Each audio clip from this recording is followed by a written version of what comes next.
今日こそは残業しないで、早く家に帰るぞ。社会人生活2年目の俺はまだまだ容量が悪く、仕事をうまく消化できない日も多かった。でも今日は昼休みも返上して、なんとか定時までに仕事を片付けることができた。俺がここまで頑張るのには理由があった。1分でも早く、愛しの妻、美奈子に会いたかったのだ。美奈子とは入籍してまだ1年も経っていない。新婚ほやほやだ。俺たちが出会ったのは大学のサークルだった。俺が大学2年の時、所属していた映画制作サークルに1年の美奈子が入部してきたのだ。サークルは人数少なめで、こじんまり活動していたこともあり、メンバー同士学年の境目なく、とても仲が良かった。加えて、俺と美奈子は趣味が似ていて、一気に距離は縮まった。そのままお互いが惹かれ合い、俺から告白した。それからは2人で充実した学生生活を過ごし、美奈子が大学を卒業して数ヶ月後、俺たちは結婚した。この早すぎる結婚は周りの人を驚かせたが、早いタイミングには事情があった。ただいま。今日は頑張って、なんとか早く帰れたよ。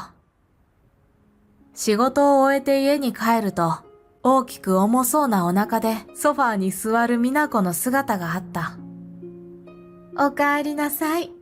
疲れたでしょう。にっこりと微笑んでねぎらいの言葉をかけてくれる美奈子の手には、とても小さな編みかけの赤ちゃんの靴下があった。そう、美奈子は今、臨月を迎えていた。卒業して数ヶ月後、美奈子のお腹に赤ん坊がいることが分かったのだ。聞かされた時はすごくびっくりした。でも同時に、俺はその何倍も嬉しかった。昔から子供は好きだったし、何より俺は大学生の頃から美奈子との将来を真剣に考えていた。そんな大事な人との間にこう思ってたのだ。これ以上の幸せがあるだろうか。両家の親の説得には少し時間がかかったが、最後はみんな祝福してくれた。今日検診に行ってきたの。もう十分な大きさだって。だからそろそろ入院してもいい時期だって言われたわ。美奈子の嬉しそうな声色に、俺もふにゃっとした笑みを浮かべながら大きなお腹を優しく撫でた。了解。じゃあ俺も仕事を調整できるように上司に相談してみるよ。生まれる時は絶対駆けつけるから。俺は赤ちゃんに会えるのが楽しみでウキウキしていた。そんな時、美奈子のどこか不安げな表情が目に飛び込んできた。お産は命がけってよく聞くし、きっと不安なんだろうな。俺は美奈子の隣に腰掛けて、両手をそっと握った。あんまり役に立たないかもしれないけど、俺にできることは何でもするから、不安な時は言ってくれよ。目を見つめながら俺が伝えると、美奈子の曇っていた表情が少し和らいだ。ありがとう。パパ、頼りにしてるね。そのくすぐったい響きに、俺は満面の笑みを浮かべた。これからもこうして支え合い、いろんな壁を二人で乗り越えていくのだろうと思った。この時はまさかあんなことになるなんて、少しも想像できなかったのだ。数日後、美奈子は入院し、その翌日の昼間から産気づいた。俺は病院から連絡を受け、仕事を早退して一目散に病院へ向かった。お産の進みが早いらしく、俺が病院に到着した時には、美奈子はすでに分娩室に入っていた。分娩室の前で待っている間は本当に気が気じゃなかった。美奈子も赤ちゃんもどうか無事であってくれ。俺は待合室をぐるぐると歩き回りながら神に祈りを捧げた。待つこと2時間、分娩室から元気な泣き声が響いてきた。助産師さんに呼ばれ分娩室に入ると、汗だくの美奈子とその横で元気に泣く赤ん坊の姿が目に入った。おめでとうございます。元気な女の子ですよ。助産師さんのその言葉に、俺は自分でも思いがけず、その場でボロボロと涙を流した。美奈子とこの小さな命を、これから一生守っていこう。そんな決意を胸に、美奈子に何度もお礼を言った。しかし、出産で疲れ切ったのだろう。美奈子は小さくうなずくだけだった。俺はその日、そのまま病院に泊まった。翌日、朝の早い時間に医者が一枚の紙を持ってきた。お子さんの血液検査の結果です。特に異常は見られませんでしたよ。その言葉にほっとして、検査結果の紙を受け取ると、俺は首をかしげた。A 型って？血液型の欄が間違ってるみたいなんですけど。血液型は単純な検査なので、そうそう間違えるはずはないですよ。医者は不思議そうな表情で病室を去っていった。改めて血液型の項目を確認した後、ベッドに座る美奈子を振り返り、俺は言葉を失った。美奈子は真っ青な顔をして、布団を握る手は震えていた。俺もお前も O 型だったよな。もしかして、本当は A 型だったとか？学生時代、俺の気を引こうとして同じ血液型だと言ったのでは？と甘い期待を抱いてみたが、俺の心臓はどんどん速くなっていった。俺の両親も二人とも O 型で、O 型の親からは O 型しか生まれないと、子供の頃からよく聞かされていたのだ。しかし、生まれてきた子は A 型。検査結果が間違っているのか、もしくは、この子の父親が俺以外の誰かなのか。可能性は二つしか考えられなかった。どうか医者のミスであってくれ。そう願いつつ、俺は美奈子の言葉を待った。しかし美奈子は布団を握ったまま、目を合わせずに口を開いた。ごめんなさい。突然の謝罪に、俺は目の前が真っ白になった。浮気してたのか？相手は誰なんだ？思いつくままに質問を投げかけると、黙っていた美奈子は弾かれたように俺に向かって叫んだ。そんなのわかるわけないじゃない。私だって遊んでみたかったのよ。それから美奈子の話を聞いて、俺は気絶しそうだった。美奈子は俺が大学を卒業した頃から、俺と結婚するまでの間ずっと、不特定多数の人と体の関係を持っていたらしい。俺が初めての彼氏だったから、他の人も知りたかった、だとか、俺が卒業して寂しかった、だとか、美奈子は何かわめいていたが、もう雑音にしか聞こえなかった。こうして幸せの絶頂だったはずの結婚生活は終わりを告げ、俺は美奈子と離婚した。そして信じられないことに、美奈子は親権を放棄した。あんたが大型で生まれてくれば、私が不幸になることはなかったのに。最後の面会の際、赤ん坊に対して美奈子は泣きながらそう罵声を浴びせた。俺はそんな美奈子の姿に心の底から失望した。俺がこの腕に抱いている赤ん坊は誰が父親なのかわからない。でも、俺が十月10日、ずっと待ち望んでいた存在だ。俺は自分でも驚くほど赤ん坊に対して愛情が湧いていた。この子だけは絶対俺が守るんだ。そんな誓いを胸に、俺は子供と二人で新しい人生を歩み出した。まずは会社に事情を話し、1年の育休をもらって、娘の花の育児に励むことになった。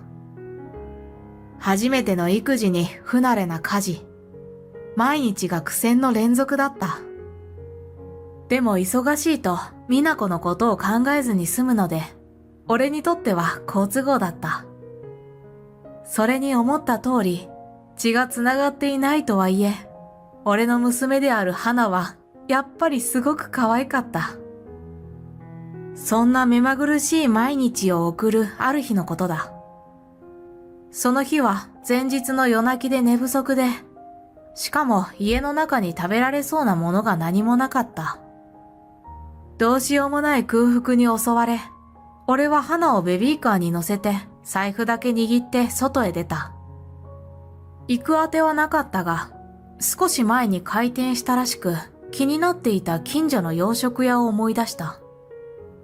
いつ泣き出すかわからない花を連れて店に入ることにためらいはあったが、そうも言っていられないほど俺は空腹を感じていた。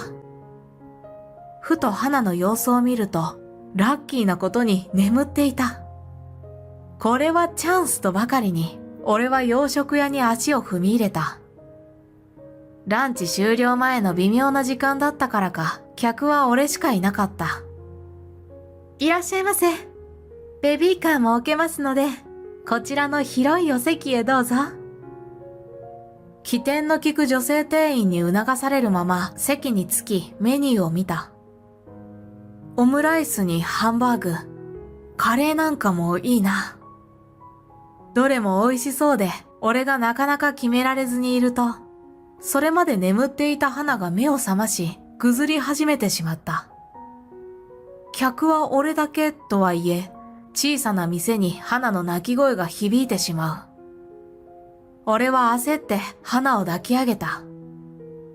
しかし知らない場所だからか、花はなかなか泣き止まない。他の客が来るかもしれない。いや、泣き声を聞いて逃げるかも。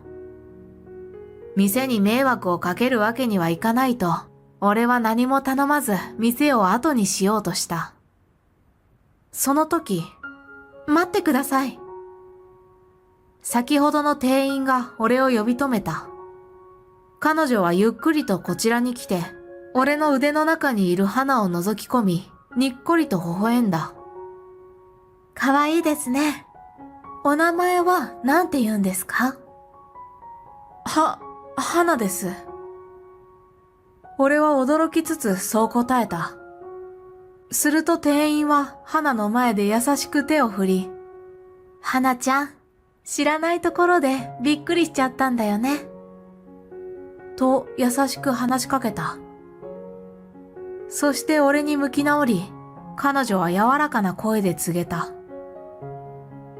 よろしければ、お食事中、私が抱っこしてもいいですか？とっても可愛くて、抱っこしたいなって思っていたんです。それにお父さん、すごく疲れているように見えます。ぜひ、花ちゃんのためにも、しっかり食べて元気をつけてください。キラキラと輝くような曇りのない笑顔を向けられて、俺は思わず言葉を詰まらせた。彼女の言葉があまりにも温かくて、胸がいっぱいになったのだ。花は女性店員のポニーテールが気に入ったようで、少しだけ抱っこしてもらうと、髪を触ってキャッキャとはしゃいで喜んだ。さあ、何にされますか？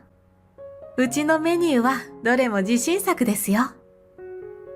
はつらつとしたその声に促されるように、俺はまた席に戻り、ハンバーグ定食を注文した。しばらく抱っこしていると花の機嫌も治り、ハンバーグが届いた頃には、花はベビーカーに乗っておもちゃでおとなしく遊んでくれていた。静かな店内で一人、俺は黙々とご飯を食べた。思えば花が生まれて以来、初めてのまともな食事だったような気がする。美味しくて、温かくて、今まで疲れていた心と体が癒されていった。ぜひまた食べに来てくださいね。もちろん、花ちゃんも一緒に。帰り際、そういった彼女の胸のネームプレートには、東愛子と書かれていた。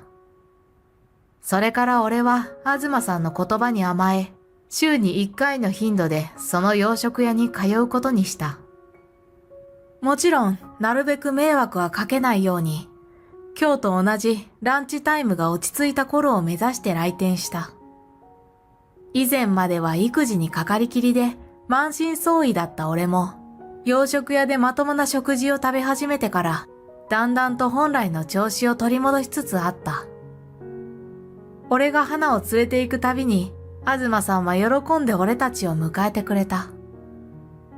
他に客がいなければ軽く話をしたりと、俺たちは友人のように仲良くなっていった。話を聞けば、東さんはこの店の店主だそうだ。年齢も俺と変わらないように見えたため、自分の店を持っていることに俺が驚くと、東さんはポニーテールを揺らしながら笑った。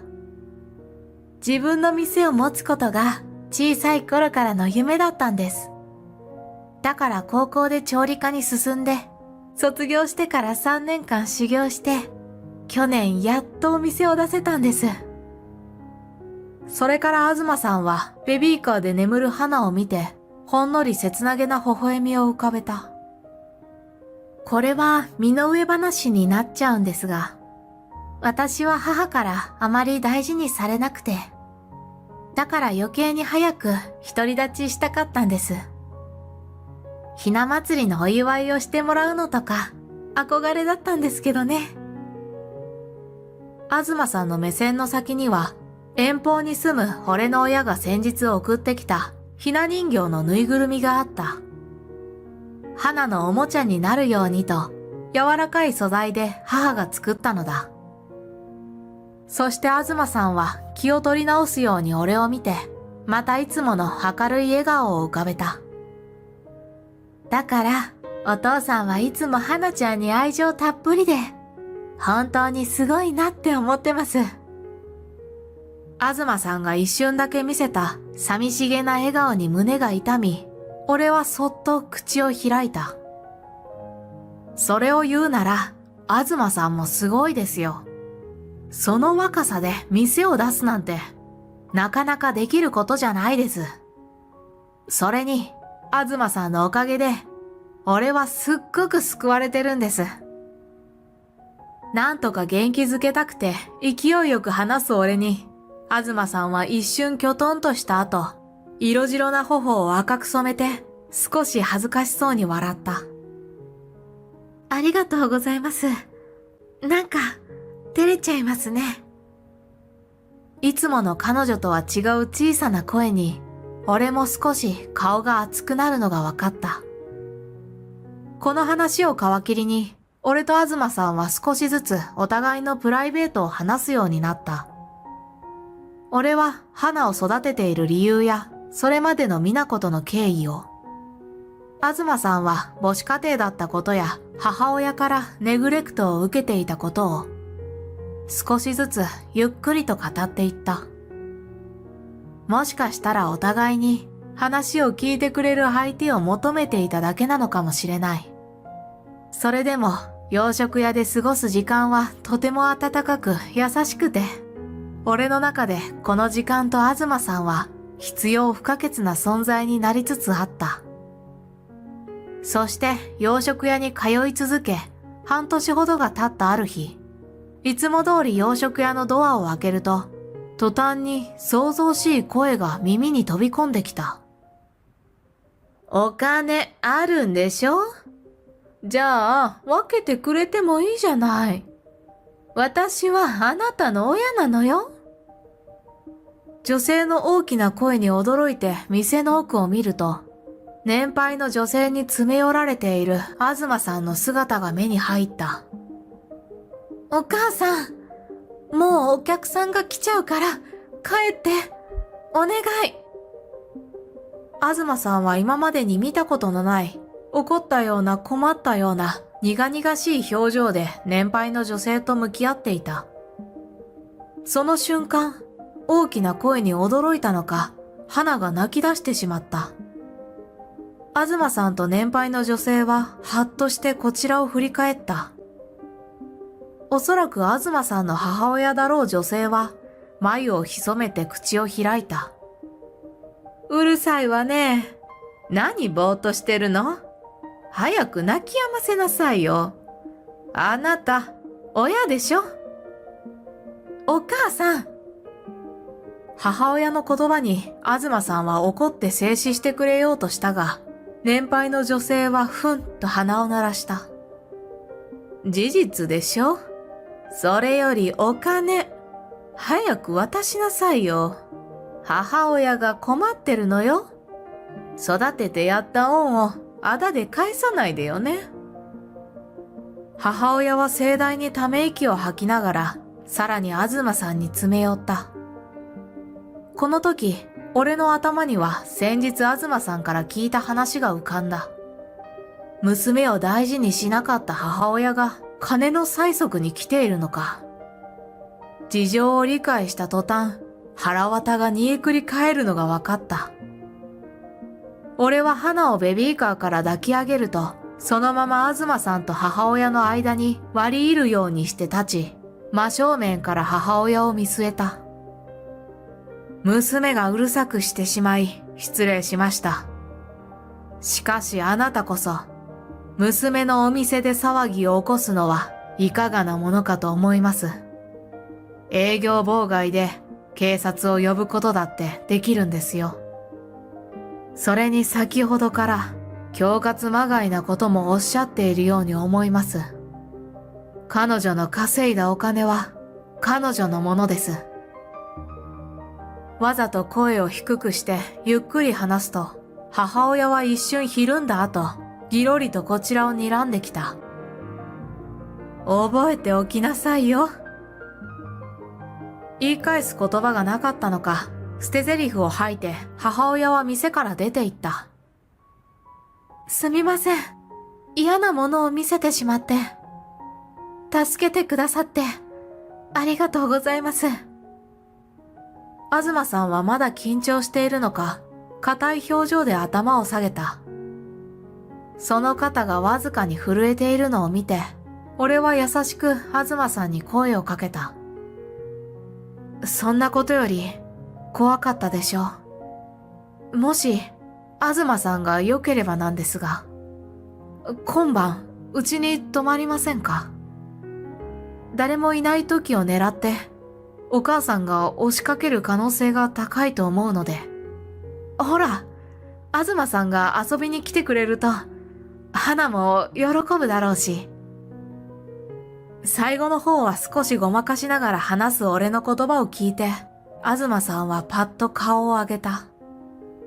その綺麗な瞳を見て、嘘はつけないなと俺は観念した。いつの間にか東さんは俺にとって大切で特別な人となっていたのだ。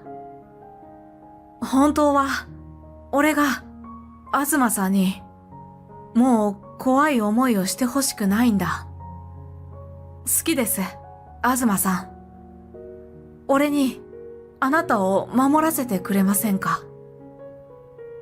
緊張で花を抱く腕に力が入ってしまったらしく、花が嫌がって泣き始めてしまった。東さんは俺の言葉に驚いた後、またいつもの笑顔を浮かべて、そっと花を抱っこしてあやしてくれた。はい、嬉しいです。花ちゃんも一緒に遊んでくれるかな？東さんが花に問いかけると、まるで言葉がわかっているかのように、タイミングよく花が声を上げて笑った。さすが、俺の自慢の娘だ。それからしばらくの間、東さんは俺の家に寝泊まりすることになった。お店の仕事で疲れているだろうし、俺も家事には慣れてきていたので、家では休んでほしいと言っているのに、東さんはとても働き者だった。暇さえあれば花の面倒を見てくれたり、作り置きのおかずを準備してくれた。人のお世話をするのが楽しいと彼女はいつも笑って言ってくれた。ちなみに東さんの母親は俺が危惧した通り、しばらく東さんにつきまとっていた。しかし、訪れては俺が追い返す。そんなやりとりを数回繰り返すと、諦めたのか姿を見せることはなくなった。そして、俺と東さん、いや、愛子は、花の2歳の誕生日に入籍した。花ちゃん、見て、おひなさまだよ。晴れ渡った2月のとある休日、俺たちは3人でデパートに訪れた。愛子がどうしても花にプレゼントしたいとひな人形を買いに行ったのだ。綺麗なものが好きな花は美しい細工が施されたひな人形に想像以上に喜んでいて、こういうことに疎い俺はつくづく愛子にはかなわないなと思った。ひな人形は愛子にとっても子供の頃からの夢だったらしい。3月3日にはもちろんひな祭りのお祝いをした。愛子が作ってくれたごちそうが並び、ひな人形を飾った部屋で花は無邪気に喜んでいて、そんな花を愛子は愛おしげに見つめていた。俺も2人の様子を見ながら泣き出しそうなくらい幸せだった。ちなみに、俺を裏切り花を捨てた元妻はというと、今はとても金に困っているらしい。知りたくもない事実だが、先日金を貸してほしいという電話があったのだ。もちろん俺は速攻着信拒否をした。大学卒業後すぐに専業主婦になって社会人経験のない美奈子のことだ。きっと働き口も見つからないのだろう。しかも夫と違う男の子供を産んだことで両親からも感動されているので相当困っていると容易に想像できた。正直ざまあ見ろと思う気持ちがないわけではない。しかしあんな女でも花の母親であることは変わりない。これからはまっとうに生きて更生してくれることを祈るばかりだ。ただ血のつながりはなくても花の父親は俺だし母親は愛子だ。ひな祭りのごちそうを前にはしゃいでいる2人を見ながら、俺は自分が選んだ道は間違いではなかったのだと改めて確信した。